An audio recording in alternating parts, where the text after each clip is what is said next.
Doa adalah kunci keberhasilan. Kunci keberhasilan. Cerita tentang Yosua mengalahkan Amalek, kalau kita simak baik-baik, kuncinya adalah doa. Tetapi bukan cuma doa, harus ada aksi.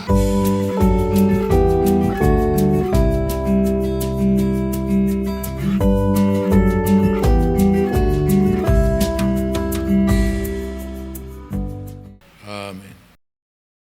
Haleluya.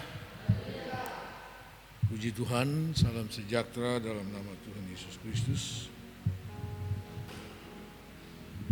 Kita akan lanjutkan pelajaran kita. Kita sudah selesai dengan tokoh Musa. Dan sore hari ini kita akan mulai dengan salah satu tokoh yang lain yang ada dalam kitab Keluaran, yaitu tokoh Yosua. Tokoh Yosua.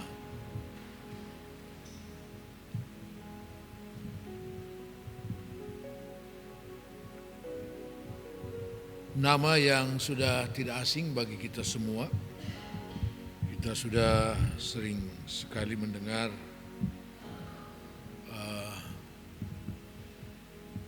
ketokohan daripada Yosua itu, ya. Tetapi kita tentu perlu memahami dengan benar suatu proses yang dijalani oleh seorang Yosua sehingga sampai kepada suatu puncak sebagai pemimpin yang menggantikan Musa sesuai dengan ketetapan Tuhan. Baik, kita akan mulai dengan yang pertama. Yosua berasal dari keturunan Yusuf melalui Efraim. Kita tahu ada dua anak daripada Yusuf, Manasye dan Efraim. Yosua ini berasal dari keturunan Yusuf melalui Efraim.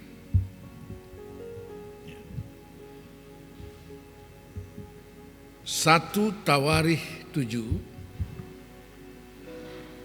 1 Tawarikh pasal 7 ayat 20 dan ayat 27. 1 Tawarikh pasal 7 ayat 20. Keturunan Efraim ialah Sutelah dan anak orang ini ialah Beret, anak orang ini ialah Tahat, anak orang ini ialah Elada, anak orang ini ialah Tahat. Kita lompat kepada ayat 27. Dan anak orang ini ialah Nun, dan anak orang ini ialah Yosua. Ya. Jadi Yosua ini dari keturunan Efraim, keturunan Yusuf melalui Efraim. Kemudian yang kedua, tentang nama Yosua. Ya. Dalam Bilangan pasal 13 ayat 8, Bilangan 13 ayat 8,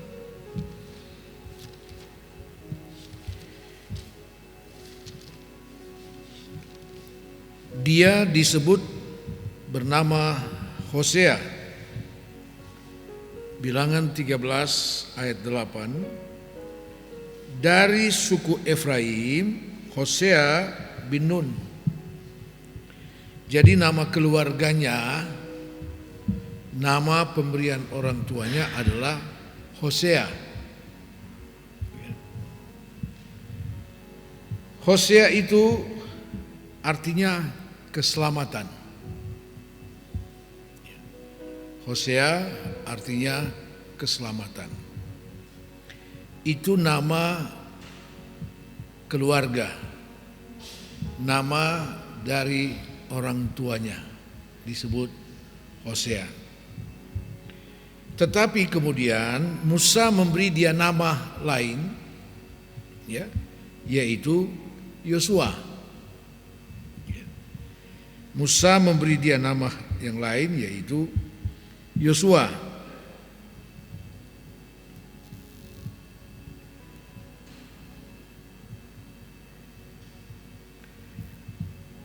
Dalam bahasa Ibrani, kata Yosua ini disebut dengan Yehoshua. Ya. Yehoshua. Yang dalam bahasa kita disebut Yosua. Dalam bahasa Yunani disebut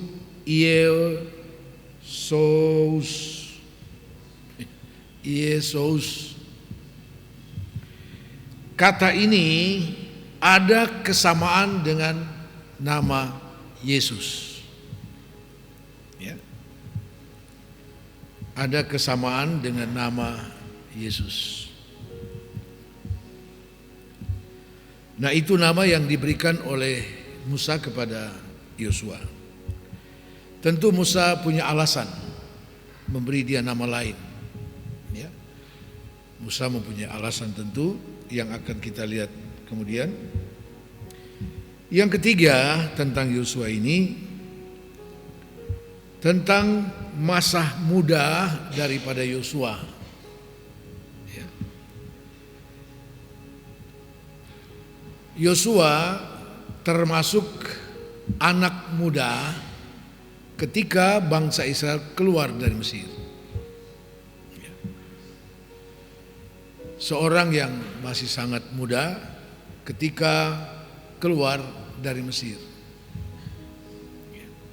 Ketika bangsa Israel keluar dari Mesir, Yosua ini masih sangat muda. Dan dia termasuk generasi yang keluar dari Mesir, yang diperhitungkan sebagai generasi yang keluar dari Mesir. Keluaran 33 ayat 11.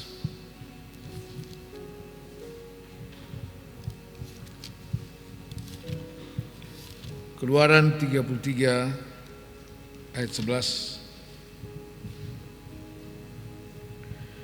Dan Tuhan berbicara kepada Musa dengan berhadapan muka seperti seorang berbicara kepada temannya. Kemudian kembalilah ia ke perkemahan. Tetapi abdinya Yosua bin Nun, seorang yang masih muda, tidaklah meninggalkan kemah itu. Jadi Alkitab menyebutkan Yosua itu adalah seorang yang masih muda. Ya. Dia termasuk generasi yang keluar dari Mesir. Ya. Nah, kemudian hal yang keempat, sebagai seorang anak muda, Yosua dipilih oleh Musa untuk menjadi abdinya. Seperti yang kita baca dalam ayat tadi, tetapi abdinya, abdi Musa, hamba, abdi itu hamba. Ya. Hamba daripada Musa yaitu Yosua bin Nun, seorang yang masih sangat muda. Dari sekian banyak anak muda, Yosua dipilih Musa menjadi hambanya, menjadi abdi pribadi daripada Musa. Nah,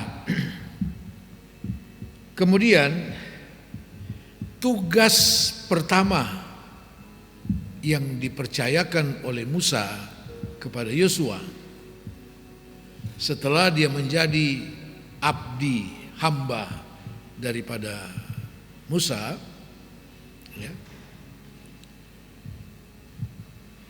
tentu setelah sekian lama dalam perjalanan itu Yosua menjadi hamba kepada Musa. maka Musa tentu mempunyai penilaian, sehingga tugas pertama yang dipercayakan Musa kepada Yosua dalam Keluaran pasal 17, Keluaran 17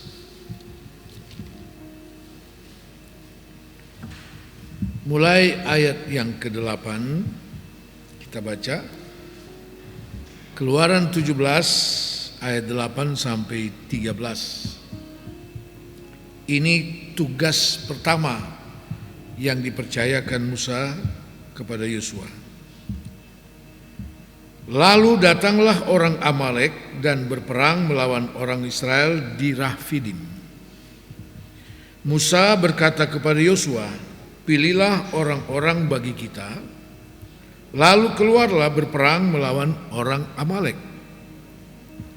Besok aku akan berdiri di puncak bukit itu dengan memegang tongkat Allah di tanganku." Lalu Yosua melakukan seperti yang dikatakan Musa kepadanya dan berperang melawan orang Amalek. Tetapi Musa, Harun dan Hur telah naik ke puncak bukit, dan terjadilah apabila Musa mengangkat tangannya, lebih kuatlah Israel. Tetapi apabila ia menurunkan tangannya, lebih kuatlah Amalek. Maka penatlah tangan Musa, sebab itu mereka mengambil sebuah batu, diletakkanlah di bawahnya supaya ia duduk di atasnya. Harun dan Hur menopang kedua belah tangannya, seorang di sisi yang satu, seorang di sisi yang lain, sehingga tangannya tidak bergerak sampai matahari terbenam. Demikianlah Yosua mengalahkan Amalek dan rakyatnya dengan mata pedang. Ya. Tugas pertama yang dipercayakan Musa kepada Yosua bukan main-main. Ya. Ini tugas yang berat. Tapi kita kemudian membaca dalam ayat 13, demikianlah Yosua mengalahkan Amalek. Artinya Musa tidak salah pilih orang. Walaupun latar belakang Yosua sebagai orang muda, dia bukan seorang prajurit. Dia bukan seorang tentara yang biasa berperang. Tetapi kalau Yosua dipilih Musa untuk memimpin pasukan Israel menghadapi Amalek, artinya bahwa Yosua ini dapat dipercaya. Musa mengetahui kualitas seorang Yosua. Musa tentu tahu kualitas dari seorang Yosua. Dia dapat dipercaya.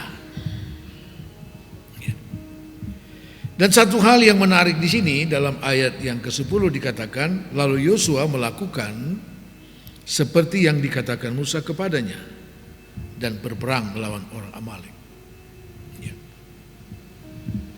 Di sana Yosua tidak memberikan argumentasi yang secara manusia, kalaupun itu dilakukan oleh Yosua, itu sangat manusiawi. Ya. Karena dia bukan seorang prajurit. Ya. Tetapi disinilah kita melihat seorang yang dapat dipercaya adalah seorang yang punya ketaatan. Ya.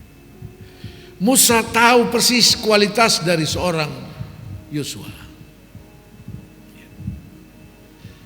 Musa tidak akan memberi dia kepercayaan kalau dia tidak punya ketaatan. Dan memang seharusnya yang diberi kepercayaan itu adalah orang yang punya ketaatan.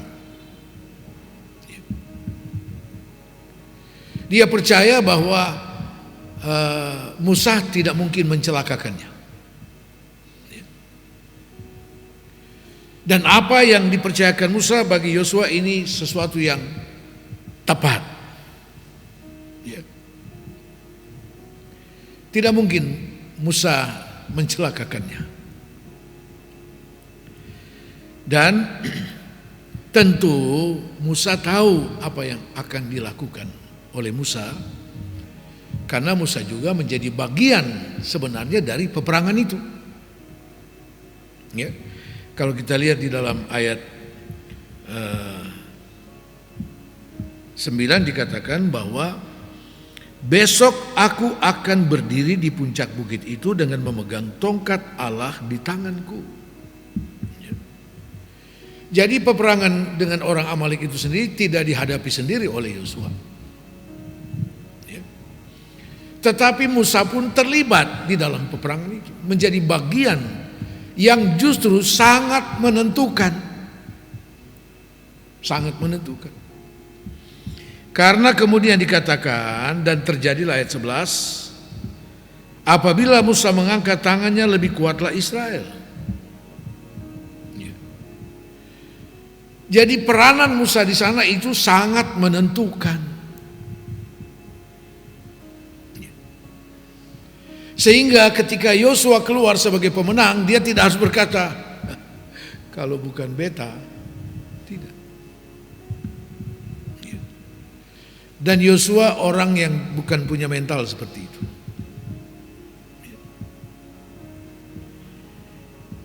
Yang menjadi bagian dari peperangan itu pertama adalah Musa.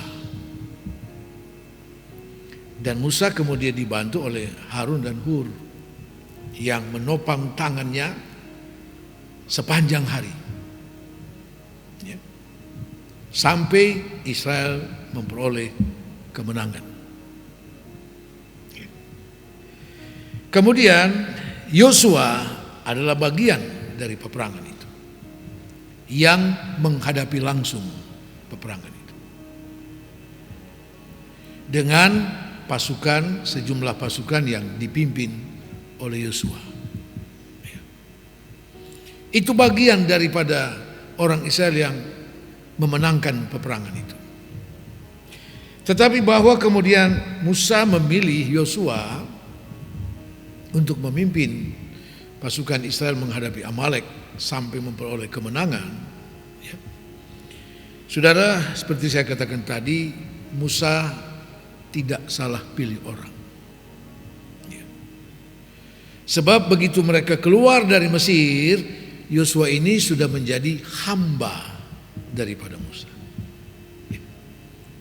Sudah menjadi abdi daripada Musa. Artinya bahwa Yosua mempunyai kedekatan dengan Musa. Dia punya kedekatan.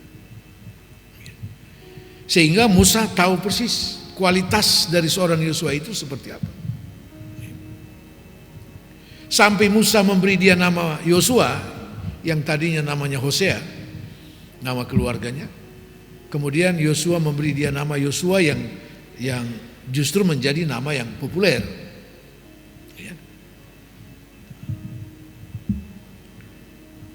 Karena Musa tahu kualitas pribadi daripada seorang Hosea memang cocok diberi nama Yosua.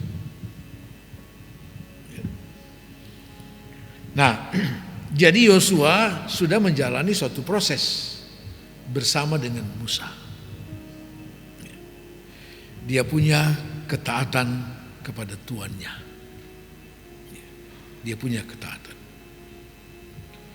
Ini tentang pribadi daripada seorang Yosua, sehingga dikatakan kemudian dalam ayat 13, demikianlah Yosua mengalahkan Amalek dan rakyatnya dengan mata pedang.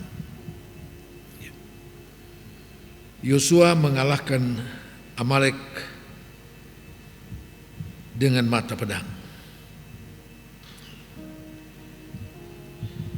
Artinya bahwa Tuhan berada di pihak daripada bangsa Israel. Sebagaimana Roma pasal 8 ayat 31 katakan, jika Allah di pihak kita, siapakah yang akan menjadi melawan kita? Firman Allah membuktikan itu. Allah ada di pihak daripada bangsa Israel. Nah, walaupun Allah tentu ada di pihak daripada bangsa Israel, tetapi bangsa itu sendiri harus punya aksi. Yang sudah saya katakan tadi, ada keterlibatan baik Musa, Harun dan Hur dan Yosua dengan memimpin pasukan Israel. Jadi kemenangan itu bukan turun dari langit. Bukan. Mereka sendiri harus punya aksi. Yang dimaksud Musa harus mengangkat kedua belah tangannya dengan memegang tongkat Allah di tangannya.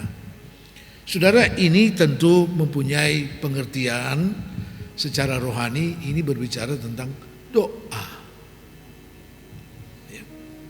Ada doa di sana.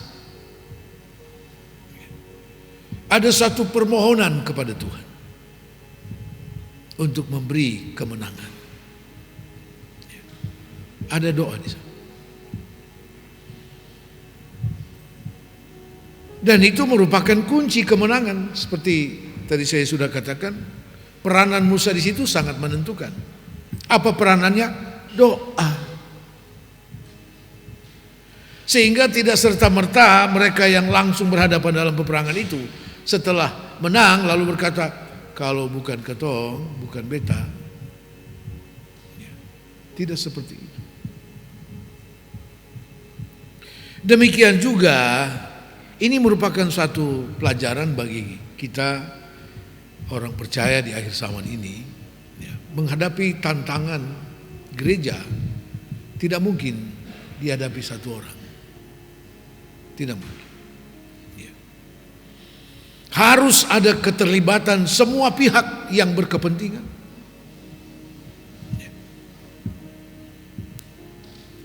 Mulai dari pemimpin sampai kepada yang dipimpin.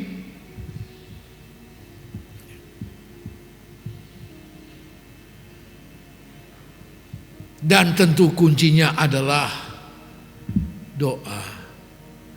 Doa memungkinkan segala perkara. Doa memungkinkan segala perkara. Nah, kita melihat di sini bagaimana keterlibatan seorang Yosua. Ketika Musa katakan, Yosua siap, engkau pilih orang-orang dari Israel dalam satu pasukan untuk menghadapi Amalek. Dia tidak kaget dengan itu. Dia tidak takut juga.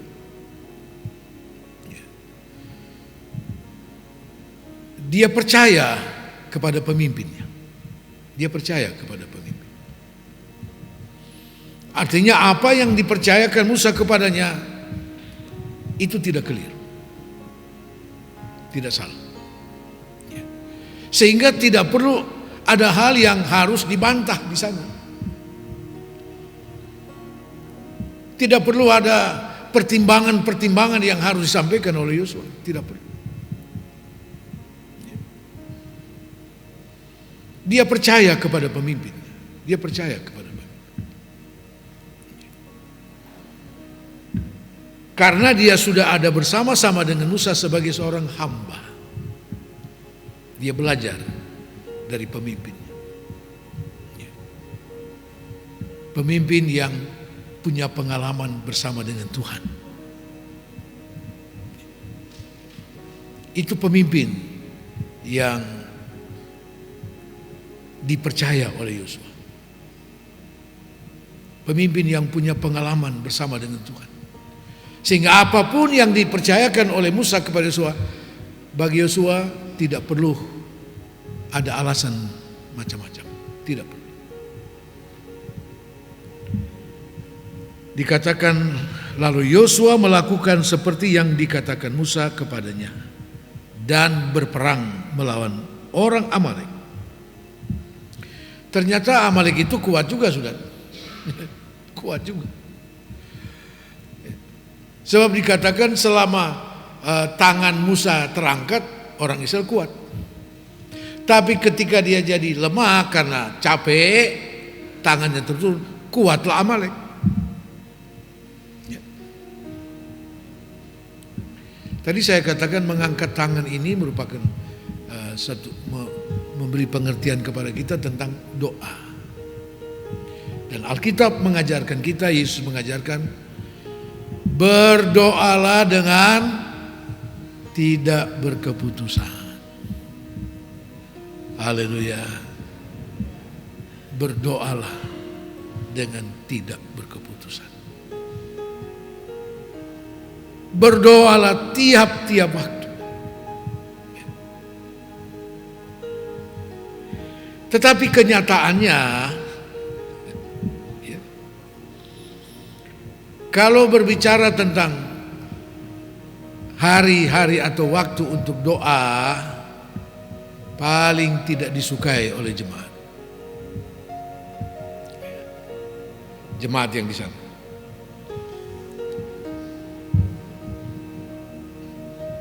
Saya juga tidak mengerti. Ya mungkin semua yang lain itu merasa saya cukup kuat kok. Cukup kuat.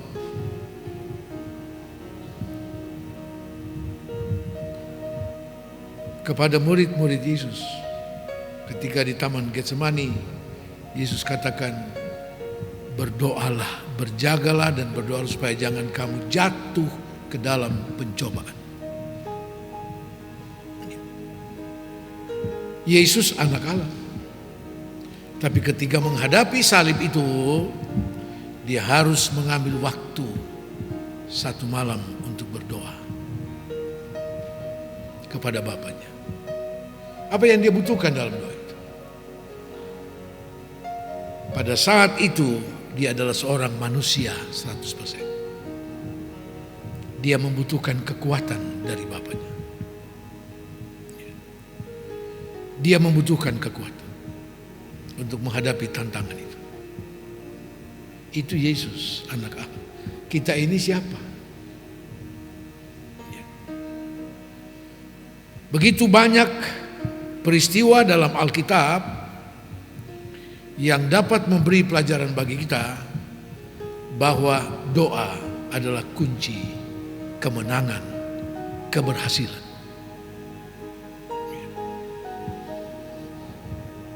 Kunci untuk menghadapi berbagai tantangan, untuk memenangkan tantangan. Doa memungkinkan segala hal. Memungkinkan segala.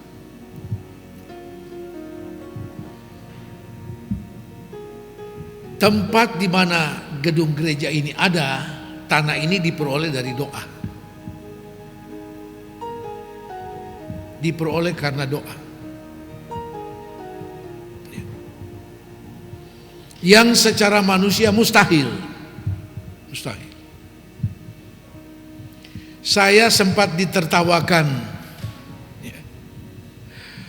oleh jemaat kita mula-mula ketika saya bilang kita akan bangun gereja, kita cari lokasi. Waktu masih ibadah di sekolah Alkitab waktu itu. Karena kesepakatan dengan majelis daerah waktu itu, jemaat Kalvari akan diakui kalau bikin tempat ibadah atau bangun gereja di luar kompleks sekolah. Dan saya bilang saya sanggup. Baru saya teruskan kepada jemaat. Jadi kita harus cari lokasi untuk bangun gereja. Jemaat tanya, kira-kira di mana? Di tengah kota. Jemaat masih hitung di jari, saudara. Di tengah kota. Mereka bilang, Om, di tengah kota itu mahal. Kenapa kita tidak cari yang agak di pinggir kota lah, lebih murah? Tidak. Saya mau di tengah kota. Ya. Dan jemaat waktu itu sudah tahu, kalau saya bilang A, pasti A. Jangan ditawar. Mereka bilang di tengah kota itu di mana? Saya bilang saya ada pernah lewat ke Air Nona sana. Saya ada lewat, di sebelah kanan jalan itu ada satu tanah kosong. Seperti lapangan, tapi bukan lapangan, itu pasti tanah kosong. Begitu mereka tahu maksud saya, mereka ketawa, saudara. Aduh om, itu tidak mungkin. Kenapa tidak mungkin? Itu tanah Raja Kupang. Mereka itu tidak butuh uang. Itu dulu sudah pernah ditawar oleh gereja Katolik. Gereja Katolik itu punya uang dan mereka tidak mau. Mereka sudah tahu kalau sudah bilang A tidak ada B. Saya bilang kamu belum tanya sudah bilang tidak bisa.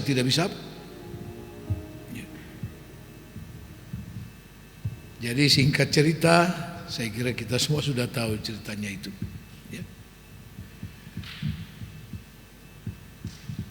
Kami sudah doa puasa. Jadi bukan sekedar menyampaikan keinginan kita di situ. Kita sudah doa puasa, sudah minta kepada yang punya langit dan bumi.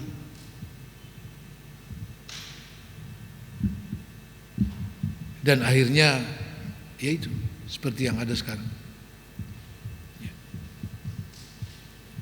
Doa adalah kunci keberhasilan. Kunci keberhasilan. Cerita tentang Yosua mengalahkan Amalek, kalau kita simak baik-baik, kuncinya adalah doa. Tetapi bukan cuma doa, harus ada aksi.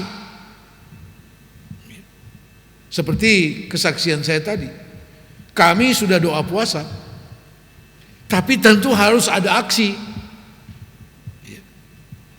Ada orang yang mendatangi keluarga itu, dan ternyata memang tempat ini Tuhan sudah sediakan buat kita tanpa mengeluarkan uang 1 sen pun. Kita terima sertifikat tanpa mengeluarkan uang. Luar biasa Tuhan kita. Persoalannya, saudara, ada harga yang harus dibayar. Harga yang saya bayar bukan dibayar kepada pemilik tanah. Saya bayar kepada yang di atas dengan doa puasa. Itu harga yang harus dibayar. Haleluya. Tuhan Yesus memberkati.